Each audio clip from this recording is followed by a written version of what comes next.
Good morning. I call the meeting to order. We're all saddened this morning because of the loss of Dr. Haley. And as most of you know, we're going to have an abbreviated meeting this morning to cover some action items that we need to do, and we'll postpone our strategy session to next month in deference to honoring Dr. Haley. Before we begin, we're missing Dr. Faison and Tom Van Ostall. Are y'all on the line? Mr. Chairman, I'm on the line. This is Tom. Great. Good morning. Good morning, sir. Before we have a moment of reflection, I wanted to say a few words about Dr. Haley, and then I ask any of you that would like to say something to please do so.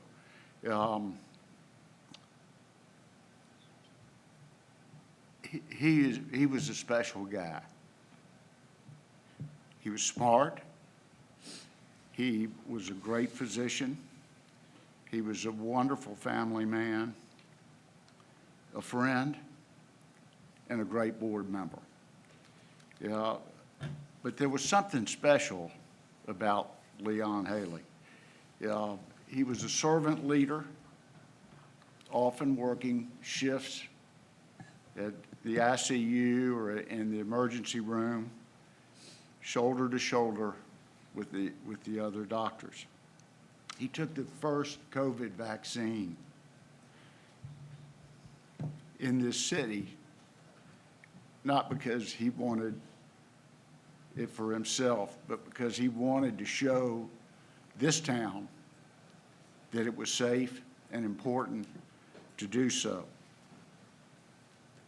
We've all seen him as fellow board members, and what a great board member he was. He was persuasive, he was fair, he was articulate, and he will not be replaced. We'll all miss him,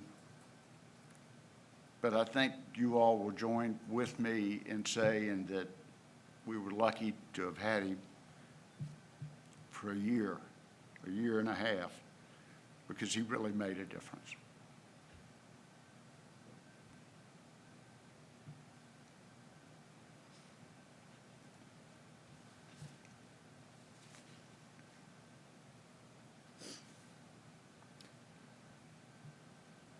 If there's anyone else would like to say something, please do so. Otherwise, we'll have a moment of silence. Hey, Mr. Chair,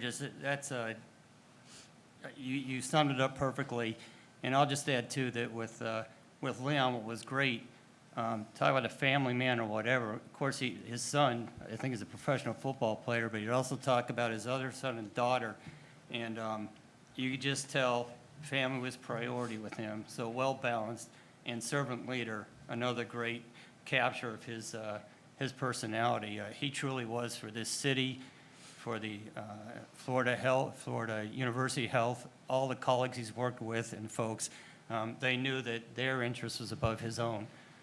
So he definitely defined servant leader. We're really going to miss him. I see Dr. Mr. Chairman, He's muted. Zachary, you're on mute, I think. Can you all hear me now? Yes. Great. Thank you, Mr. Chair. If I could just share briefly, Leon was a personal friend to me. Having come to Jacksonville in 2018, and I think he had come just a few months before, he was one of the first when I arrived to Jacksonville that reached out to me directly and came to my office, and we met and we talked, and he helped me to navigate Jacksonville in my first few months here, and really just was a tremendous friend to me throughout. Just last week, he had sent me an email, just as evidence of his thoughtfulness with all that he has going on in leading our community through the pandemic. He took the time out, sent me an email to congratulate me on a professional accomplishment that we've had here at Edward Waters. And he was such a giving person. I mean, whenever I would call, he always answered. And his contribution just cannot be underscored in terms of his leadership, his spirit, and he will just certainly be very, very, very sorely missed, I know, by me and many others. And so I just would ask all of us to uplift his family. He has children, one that's in college, and certainly the U.S.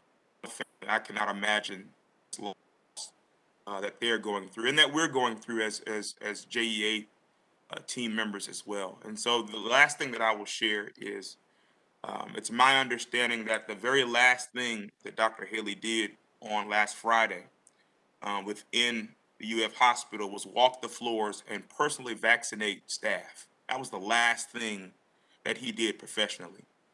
So I don't want to politicize this, but in memory of him, please get vaccinated. In memory of him, get vaccinated. Thank you so much, Mr. Chair. Thank you.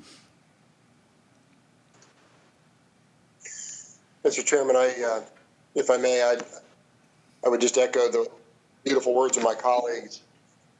And I want to share on behalf of the Jacksonville Hospital and Health System CEOs. We meet in typical times on a monthly basis.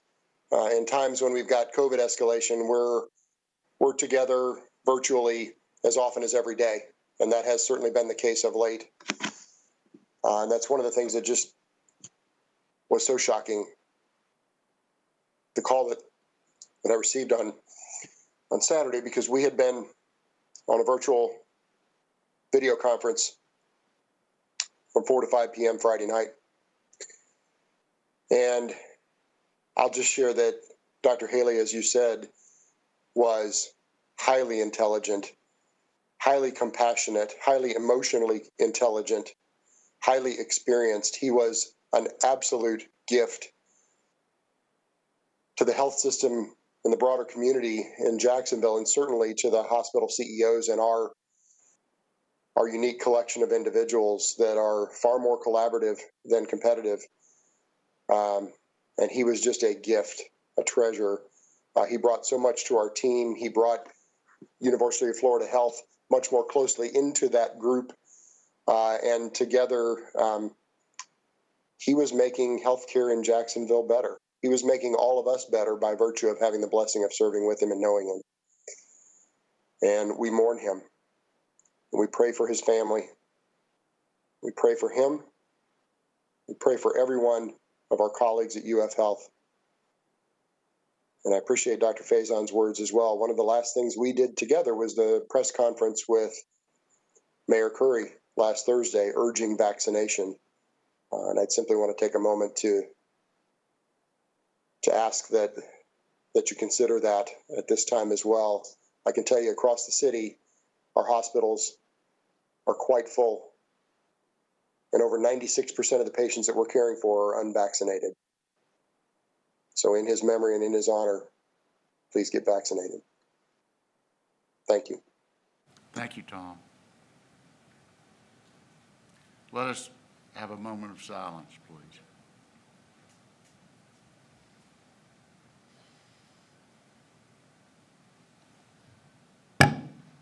Okay, we'll get going. Sharon Vanda Hubble, can you do a safety briefing? Certainly. Good day, everyone. I am Sharon Vandenheuvel, Director of the Enterprise Resource Planning Systems. My team is part of the Technology Services Group here at JEA. We are responsible for the implementation, support, and maintenance of all applications related to and used by human resources, supply chain, and finance. Today's safety briefing, should there be an emergency, call 911 and alert security. For those on site today, now is the time to take note of 3 things. 1 is know your evacuation route. The primary assembly point is the east side parking lot, and if blocked, the secondary location will be the corner of Broadway and Sumac Road. 2, know the person to your right. That is your safety partner. If your partner does not make it to the assembly point, please report it immediately. And the 3rd thing is know your room. Now, take the time now to be aware of and take care of any hazards between you and your exit. At this time, we'll remind everyone to put cell phones on silent, and if on WebEx, please keep yourself on mute when not actively speaking. Today's safety moment has Florida written all over it. While the Sunshine State is a great place to be, it does come with a few warning labels, bugs being one of them. But given the amount of time we spend outside, the Florida sun can be dangerous if not taken seriously. Millions of new skin cancer cases are reported year over year. The illustration on the right is a great visualization of the protection that sunscreen can give you. The sun, let's say each of those sun depicts 100 photons. The sun on the left with no sunscreen, as you can see, all 100 of those photons will enter your skin. In the middle with SPF 15, which is 93% protection, only 7 photons will enter your skin. And then on the right, SPF 30, which is 97% protection, only 3 photons will enter. However, while the odds on the right are far, far better, another important thing to know is it's not a once and done thing. Sunscreen does wear off and even faster if you are in water. So you do need to reapply it every 40 to 80 minutes, depending on your sunscreen's instructions. Adding sunglasses, hats, and coverings as protection also makes for a great safety moment. And with that, I will wish you all a wonderful Florida safe summer. Thank you. Thank you, Sharon. Very appropriate for summertime and for all of our workforce especially. Are there any introductions that we need to make this morning? Only welcome to Michael Boylan. You have a chance to speak to us in just a minute, but welcome. Thank you for being here. Thank you. Can we adopt the agenda? I'd like to get a motion to do. So moved. We have a motion? Second. All in favor say aye. Aye. Opposed? And we also have the board minutes of June 22nd on the consent agenda. It's the only item on the consent agenda. Can we get a motion to approve those minutes? So moved. Second. We have a motion and a second. All in favor say aye. Aye. Aye. Okay. Michael, welcome. We're lucky to have somebody of your caliber to liaison with us, and we look forward to working with you. Well, I certainly appreciate the opportunity. First of all, I want to say thank you to each and every one of you. You've brought credibility back to this organization, your leadership in identifying and engaging. Jay has done a lot to raise the confidence of our community about this community asset. So I do appreciate you taking the time and willingness to be a part of this transformational time in JEA's history. As most of you probably know, I did have a hand in the rewrite of Article 21, so it's kind of exciting for me to have a ringside seat here to see it put into action. I know General has been working on getting your member laws, bylaws back in order, and I'm here to support and also then serve as the liaison to council. So as things progress and I can do my part in advancing the well-being of the organization, I'll be glad to do so. I look forward to the opportunity. Thank you, Mr. Chair. Thank you. We'll enjoy working with you. You're a great guy. Comments from the public? We have no speaker cards in the room, and so, but we do need to walk through since it is a hybrid meeting this morning. So Landon, if you'll do the honors of walking us through the public comment period online. Yes. This is Landon. I'm the host for today's meeting. for those that have joined us via the WebEx invitation, there's two ways to notify me that you would like to be recognized for comments. The very first one is the chat option is available. If you have a question, you can type in the chat there. And the alternative option is the raised hand feature. Located on the right-hand side of your screen is a button that says Participants. When you click on Participants, your name will be located at the very top of the screen. To the right of your name is a hand icon. If you press that button, it will signal to me that you would like to be recognized for comment. Now, I'll go ahead and give everyone a few seconds to activate either one of those features for public comment.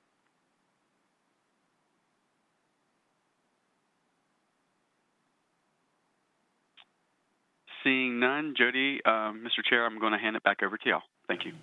And just to confirm, Tim and Durga, did we have any email comments? Thank you. Okay, thank you.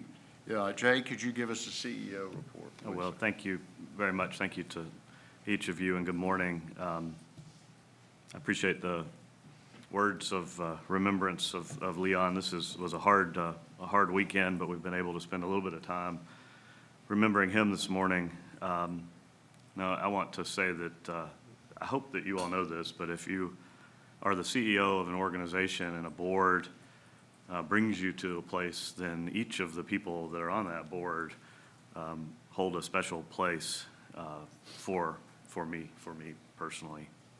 And Leon certainly does.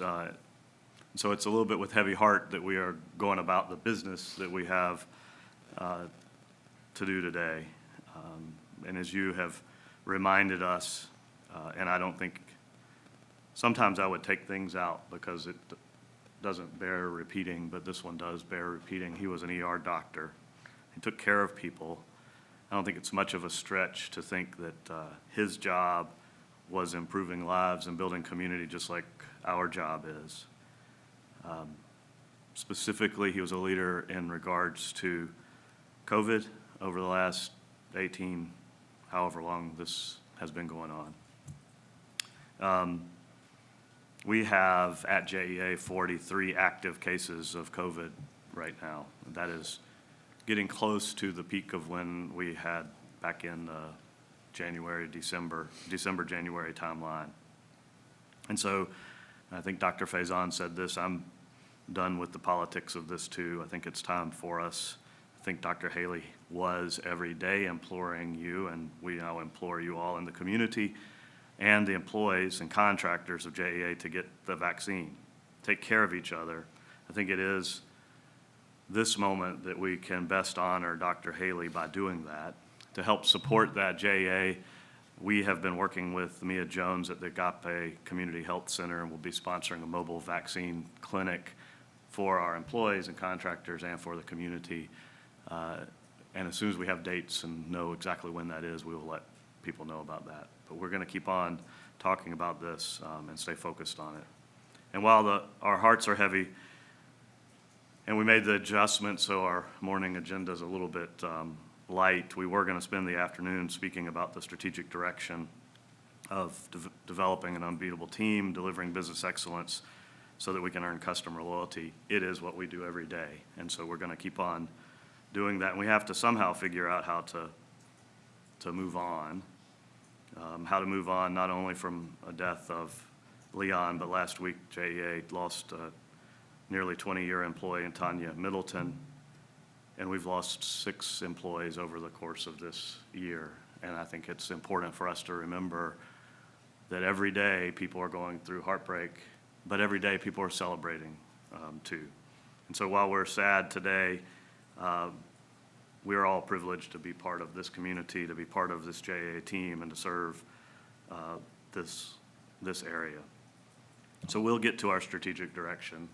We move it to August to have a more detailed discussion with each of you. But right now, we've got to figure out how to move on, because we have people in the field right now that are answering phones and serving our customers, making sure people in Jacksonville, Northeast Florida are being served every day. We saw that especially this month as we look back into the July 7th as Tropical Storm Elsa came through. And I was pleased and happy, might not be the right word, but pleased and happy with the way that our team responded to be prepared for a storm that on Florida standards was not that big, but for the 15,000 people that were out the night that the tornadoes hit was an emergency.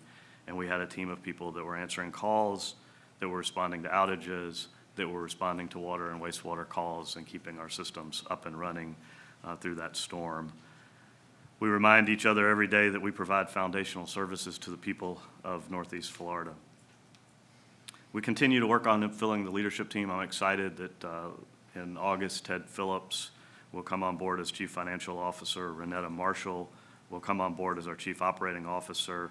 And we currently have one remaining vacancy, and we're going through interview process for the Chief External Affairs Officer this week.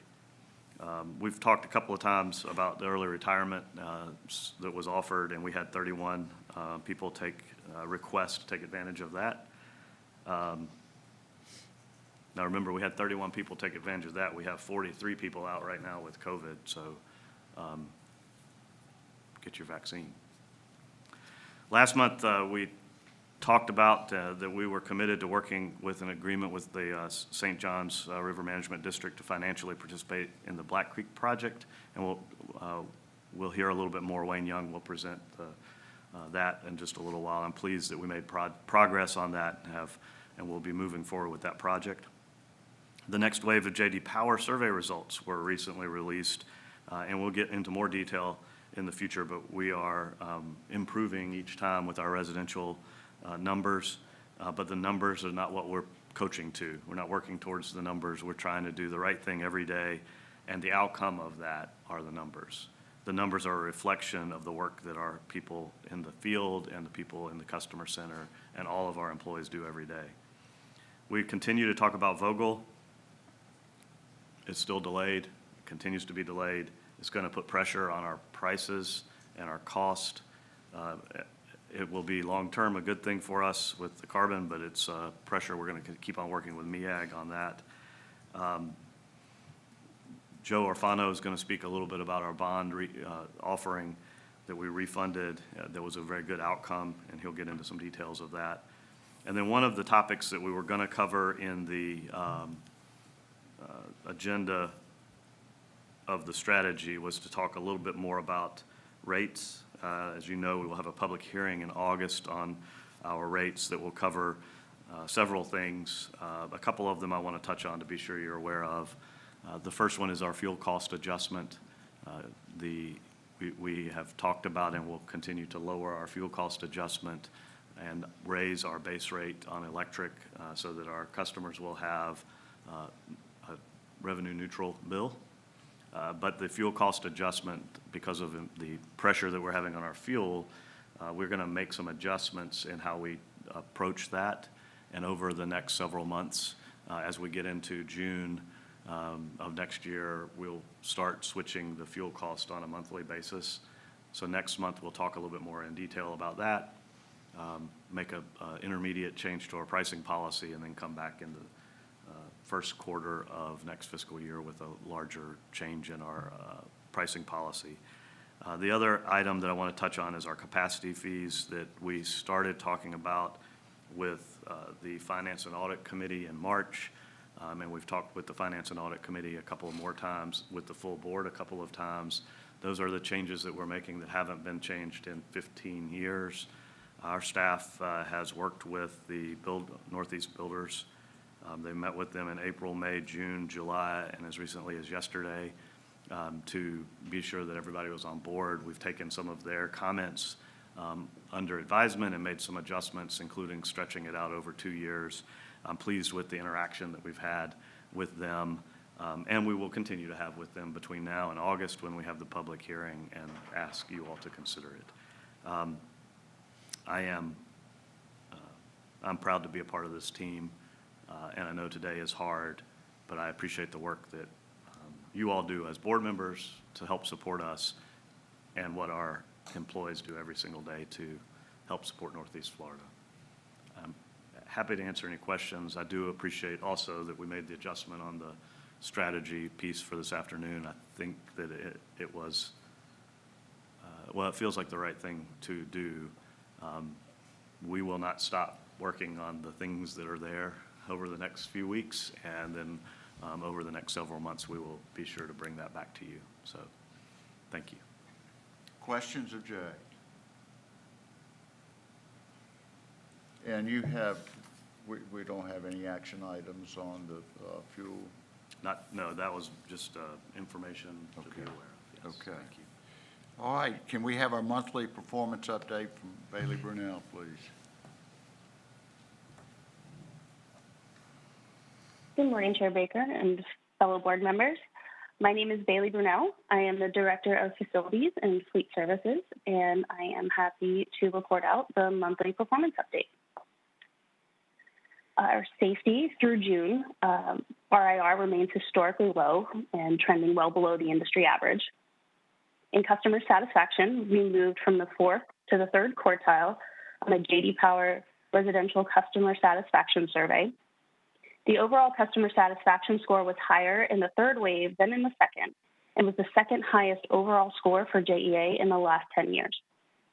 We continue to see strong improvement across all drivers. All are either equal to or better than the industry averages, most notably in price and billing and payment. And environmental compliance, we did not experience any permit exceedances during June, with our current year-to-date at 1, and we anticipate staying below our goal of less than 4. In electric sales, while sales were down in June by 1.25%, overall electric sales are up approximately 1.5% year-to-date above FY20. In water and wastewater sales, overall water sales posted another solid month for June. Compared to June of 20, we had an increase in sales of 4% in June of 21, improving the year-to-date from negative 4.2% to negative 3.3%. Our revenue is up $41 million on the electric side, which is driven by higher unit sales. And on the water side, the improvement in year-to-date sales has cut the revenue gap from $2.5 million to about $900,000 compared to the FY20 year-to-date. Our operation and maintenance expenses are projected to come in 3.5% below the target for the fiscal year, and our fuel expenses per megawatt hour were unchanged in June.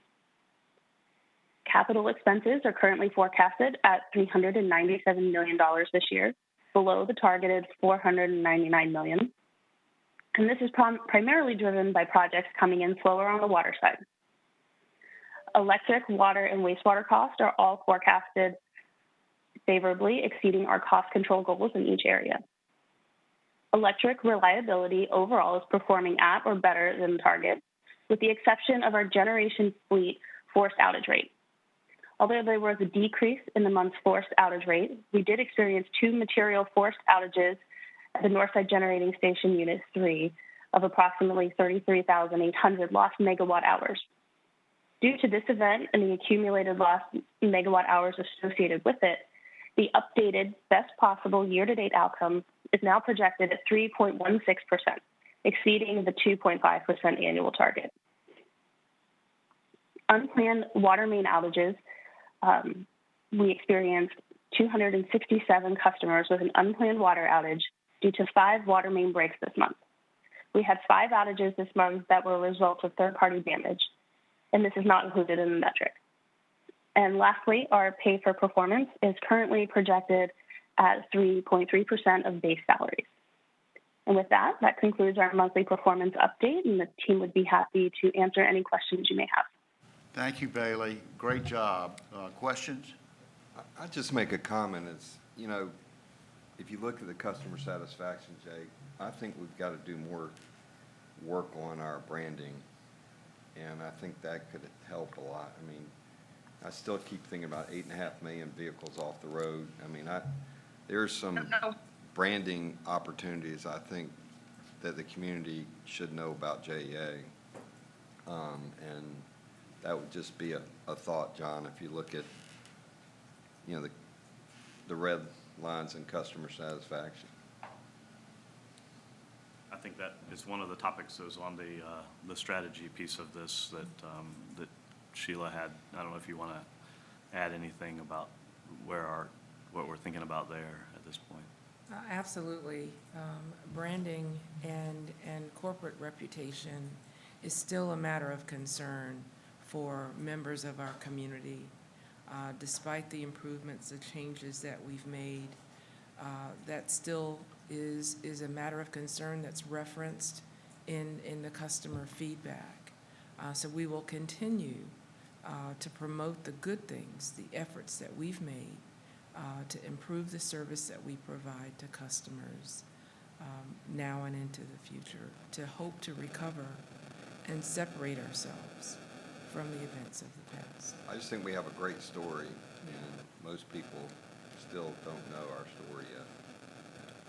Yeah, I'm sorry, it'd be fascinating to see an organization in a COVID environment that was able to move this needle fast, because one of our biggest resources is our team and our associate, and this community is used to seeing the JEA shirts out there, volunteering, and I think we might need to think about doing things differently, because it appears that we're still going to be a little hunkered down with COVID. So that, I think it'd be interesting to see what we can do that's a little different than what we've done in the past. But our people are out there, and it's a, to me, you see the trucks out there, you see the people out there, it's a good story, and I just think we've got to tell a little bit better. So, I mean, I'm sure you hadn't had the resources to tell that story, but that's something I think we should really work on. Yeah, when we're talking about this on the strategy piece, it's one of the focus areas, one of the objectives that's underneath the customer loyalty and how we're going to address that, but it weaves back in with everything else that we do.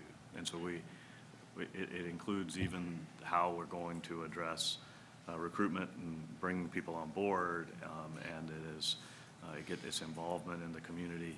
It's being able to support, this is weaving in and out a little bit, but it's being able to support economic development and be a part of that. Not to take, we don't need credit for anything, but we need to be a part of those teams and be sure that our employees are proud of what they do. And some of it is little things. I got a note a few weeks ago from an employee that said that they were excited to wear their JEA shirt in public again. I like that. It's not just, if you have 2,000 employees that aren't proud of where they work, then it's really hard to make a brand be positive. We have 2,000 employees that are proud of where they work, and then they go out into the community on their own and start doing things. So we'll be very aware of what we're doing for the branding piece of it, and we'll keep on working on morale. Both of those things will go up, but I think you're right, absolutely. But not only do we support 2,000 employees that are of value and been value in the bad times and good times, but we're spending $500 million a year in this community, which is a important aspect of economic development. So there's a story to be told, and I think we are, you guys have done an amazing job, those that have been here in bad times and in good times, and I think we've got to start telling our story. That's just a thought, John. Thank you. It's a thank you. Thank you for saying that. We all need pushing. I love the 1, 2, 3 ad. I think it's really, really good. And I'm surprised that in and of itself hadn't really moved the needle, because it is such a great ad. But we've got to do better, and we will. Yeah, I also will, that looks like we're in the third quartile and we're red. In the last wave, we were the second highest that we've ever been, and we have been making a lot of progress on things like the 1, 2, 3 and the response to the storms and all the other things. And so I think the team has been, we also put in the micro site, which I think is just another website, but we call it a micro site that's separate, domorewithjea.com, and that is helping get the word out there too. And so we'll continue down that path. And I think Bailey referenced it, and you just referenced it again. Having studied J.D. Power, it takes a long time It's kind of like bond ratings, John. It takes, real quick to go down, takes a long time to come right back up. So when I've inspected it, it appears that we really are, the trajectory is moving in the right direction with recent monthly scores, but this is an aggregate quartile. Okay. Thank you. Can I move in a different direction on this heat map? Yeah. Just no surprise, Finance Chair. On the fuel cost, I know we were going to talk about that, and we are going to talk about it in the future. We are reserved to be in the red zone. I just want to make sure that everybody's aware of that. So we are adequately reserved to be in the red zone because our policy right now requires us to have 15%. We've dipped down, we're close to that line, maybe a little below that line right now. And next month, we're going to bring up the policy and the idea of spending that specific reserve down, and we won't have a fuel cost reserve in the future because we'll be changing it every month, and we won't need that reserve. We will still be, there's plenty of the appropriate level of cash, and we have the line of credit, and so the answer is yes, and it's a little more complicated because of all the other moving parts. So absolutely not a concern to see this number like it is. I'm not concerned, but I wanted to make sure Yes. you all knew that. But I think it's very important that the Marty and the Finance Committee be really well briefed on what ramifications spending down that reserve will have Yes. on other things. On it. Yep. Okay, Joe Orfano, can you talk about the bond refunding? Good morning, Chair Baker and board members. Joe Orfano here. Staff launched the water and sewer system bond offering on July 13th, followed by the electric system offering on July 14th. Both transactions were very well received by investors, as the water and sewer bond offering was over 5 times oversubscribed, while the electric system offering was just under 2 times oversubscribed. The tremendous demand on the water and sewer offering allowed us to tighten spreads from 2 to 9 basis points across the various maturities and achieve NPV savings in excess of 30%. I can't ever remember a refunding, in fact, both refundings that generated this amount, this percentage of NPV savings. And further, the bond refundings will allow JEA to realize $3.7 million in annual debt service savings over the 20 years of remaining bond maturities. I'd like to point out, we've been tracking this since 2012, and my group has generated approximately $42 million in annual refunding savings that will benefit our customers for years to come. Finally, I would like to take a moment to recognize my Treasury staff, Chris Cicero, Lori Boynton, and Robert Hahn, as well as our controller, Russell Caffey, and manager of financial reporting, Laura Guterich-Anyos, for their significant efforts on these transactions. I could not do it without their significant hard work, including weekends. So with that, Mr. Chair, I'll entertain any questions. I just want to thank you for, Joe, great job. Yeah, you've done a fantastic job, not just now, but in the past, to really take advantage of these low rates. Thank you. Thank you, sir. Joe, I called Joe. I was completely confused by the 5% rates and the above par numbers. Can you give the board the same 1-minute primer that you gave me, because I found it very helpful? I can, sir. Unlike the corporate bond market, which prices bond offerings as close to par as possible, the municipal market is somewhat different. On the shorter maturities, there's 5% coupons. We also issued some 4% and 3%, but they're priced at a spread over the AAA municipal bond rate, very low spreads, to achieve all-in yields for both transactions that were below 2%. So it looks crazy with these 5% coupons, but that generates a significant amount of premium, which we then take that premium and pay down. We issue fewer bonds. So we're actually paying down our debt in the process. but that premium then gets amortized over the remaining lives of the bonds. So it's a different market than corporate, but investors have a great appetite. In fact, we've seen that with these spread levels. So I hope that helped. Thank you. Thank you. The only point is when John Baker says confused, he's always looking at me.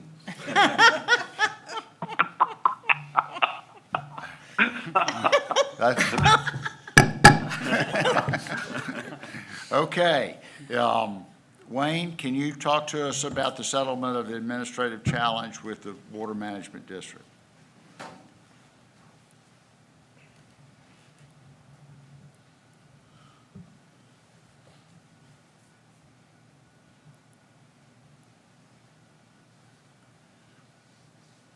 Wayne, we can't hear you.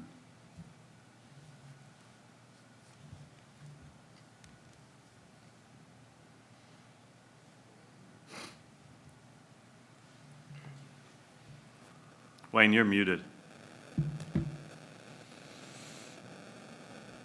Maybe double muted.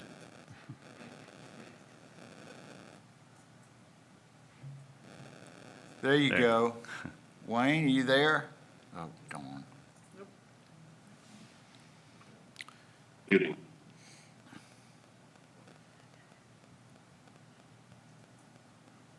Wayne, you appear to be off mute.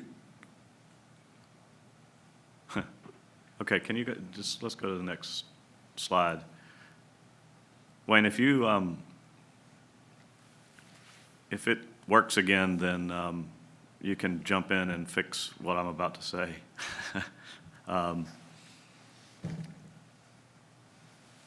We talked about this over the last couple of meetings. We had public comment about this. This is the negotiated agreement with St. John's Water Management District. Is that you, Wayne? I think I'm here. Can you all hear me? There you go. Everyone is happy that you're back. I am happy. You are. Okay, Wayne. Whoops.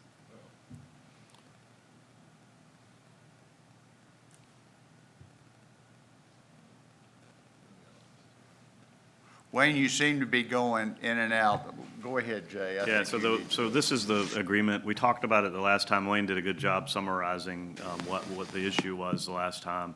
It is an environmental issue with the lakes, Lake Brooklyn, Lake Geneva, and a project that the St. John's Water Management District has been working on for a number of years to implement.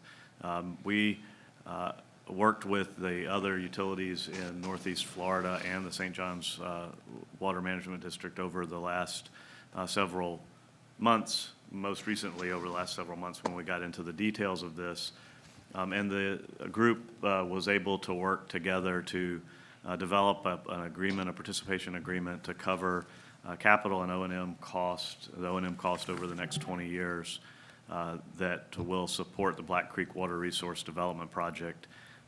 The chart that's here shows you what our consumptive use permit, the cup, is at 142 million gallons a day, which is one of the measures that was used to determine the cost. And the offset is how we measure the impact that we have to the lake levels at Lake Brooklyn and Lake Geneva. The total cost is just over $7.3 million. It will be split into two sections. The first half will be in October of this year, the beginning of next fiscal year, and then the second half will be the following year. And our recommendation today is for you to delegate authority to the CEO to execute the participation agreement and then take all the other necessary actions to make the administrative petition effective. Can we have a motion? So moved. Second. Discussion? I went through the agreement, and it is masterfully drawn. Our legal department should be congratulated. It really is thoughtful. It covers all the issues. it protects JEA and yet accomplishes what the Water Management District needs to be done. I was really proud. Thank you. It was a good team with the other utilities in the area and the St. John's Water Management District. It was good, and I appreciate the input from them as well. It worked out really, I think, to the benefit of everyone, and will improve the issue of concern at the lakes for a number of years. Great job. All in favor, say aye. Aye. Opposed? Aye. Okay. I think we're good on that. Hey, Mr. Chair, if I could real quick, this is a great vignette that can go into strategic communications too, branding, all that kind of stuff, on a different level, but just doing what's right, teaming with the, with St. Johns County, all that kind of stuff. This is fantastic, and we can get the word out on this too. Yeah. Thank you. It's a good point. You know, those lakes have been dry for 50 years. And there have been things tried and tried and tried, and it's great to see action, and I think it's wonderful that we're part of making it happen. Laura, you want to talk to us about our schedule? Thank you. Good morning, Chair Baker, board members. Today I'm excited to present to you a proposal for an annual board calendar. So this would actually do a couple of things. It would be the approach we would want to take going forward. It would also provide for you the proposed dates for FY22. So if you take a look at what is FY21, it's primarily grayed out because it has been completed so far. But we're proposing we would start this approach after our August board meeting. This does a couple of things. First, it aligns our cadence to what our charter requirements are of 8 meetings per year. And while we've already accomplished that in FY21, we do have some business we need to take care of in August. We'll be presenting the pay for performance plan. We'll be taking a look at our final J.D. Power customer satisfaction results, and we need to conduct a rate hearing. I think you also mentioned earlier, Jay, but there might be a couple of adjustments we'll need to make given our modified agenda for today. But in August, we will begin implementing this shift. You'll see the calendars laid out by quarter. It is for a fiscal year. So what this would do would be essentially to postpone our next meeting until October, which would be the beginning of FY22. And if you would pay attention to the proposed dates here, we may need to maneuver a little bit on some of the proposed topics and when they might come to you all, given the shifts we'll make in our strategic direction. But essentially, this lays out for the 8 meetings in FY22. We want to get your input and feedback on that now and in the coming weeks. And our plan would be to bring you a finalized version of this in August for approval. Happy to answer any questions you have.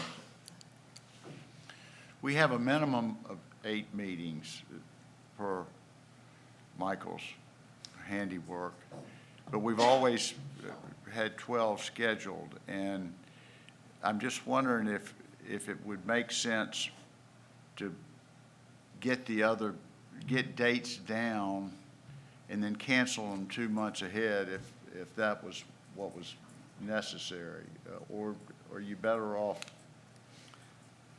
I don't want to have a meeting and then not be able to get a quorum because nobody had it on their calendar. Yeah, I think this gives us enough opportunities as we plan out what needs to be done. Okay. We took into consideration the normal routine activities of budgets and rates and audits and those activities, I think.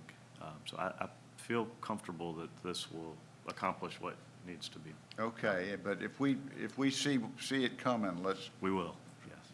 give us some hit. These are busy people. You all are it's hard to schedule time.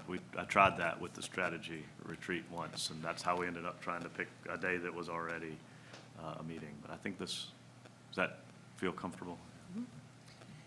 I think giving staff some breaks in between meetings is probably a good thing, because I know what it's like to be in a monthly cadence where you've just completed a meeting and then the next week you start planning for the next meeting. So I think that the break in time will give us opportunities to have more meaningful board meetings I do rather than too. presentations. So I applaud that. I do wonder about one of the dates in particular, because the April date is 5 days after we close out the first quarter. And I just wonder if we're going to have enough time to look at numbers, because, or would we push that to May? That's just the only thing I was worried about.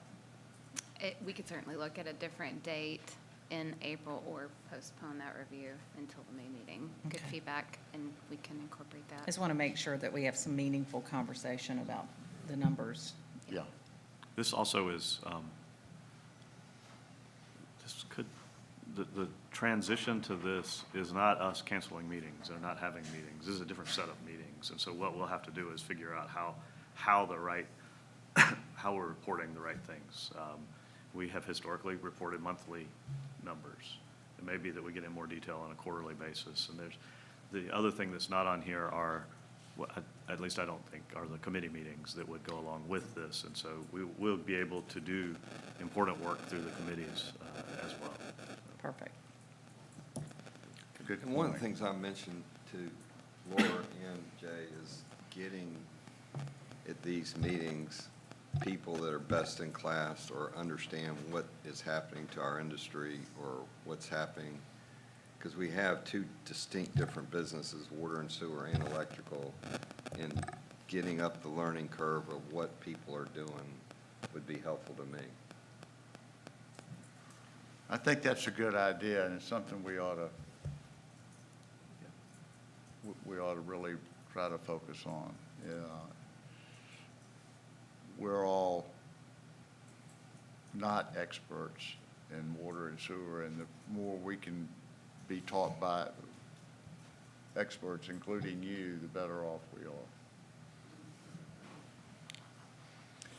That matches up well with the idea of having a strategic focus on each one of the topics. I think we can balance those things. Good. Is there any old or other new business? I'd make two comments, John. One is, it's great getting out of that building. This is great to have this meeting outside of our headquarters, and I think it's kind of neat to be in a different place. Second is, I come back to Vogel, and, you know, Jay and John, I think we've got to have some focus, whether it's internally or board member or both, to really focus on where we are. And because I'd hate for us to be 7 months, 8 months down the road and find ourselves in a situation and we're not on top of a tough situation. So those would be just two comments. Thank you. Well, the first one is easy. The second one's probably more important. And We'll follow up and get more detail. We had the report last month on the Vogel from the consultants. And we continue to stay engaged. And I think that with the completion of the leadership team, that will also help. We have the CFO, COO coming on board, the combination of this team really focusing on that, being sure that we have all our options, to your point, and know what we're doing, and be sure we're engaging the right level of participation at the board. But I mean, it's a big part of our assets. it is. Maybe it would make sense for you and a board member to go up there and get them to. Yes. You know, it's amazing how things happen when you're in person. Yeah. That don't happen when. We've been working on scheduling a date to get up there, so we'll look at that, expanding Right. that.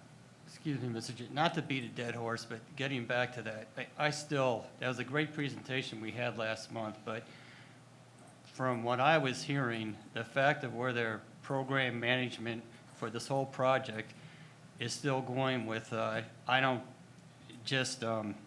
not trying to, it seems like not incorporating lessons learned so they can try and just cut out the mistakes and delays that continually dog the project. I still have issues with that.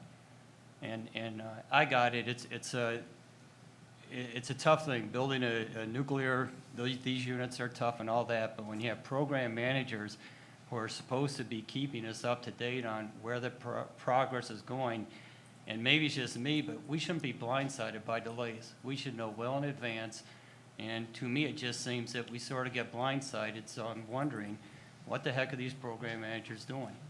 They should be all over this the minute they get a possible indication that there might be a further delay. They should be coming up on comms with us, letting us know. And it always seems that we're sort of finding out well after I think they had an idea. And, you know, I just, seems like they're, to me, sort of just lackadaisical. It is what it is. And so, you know, they're just plodding along.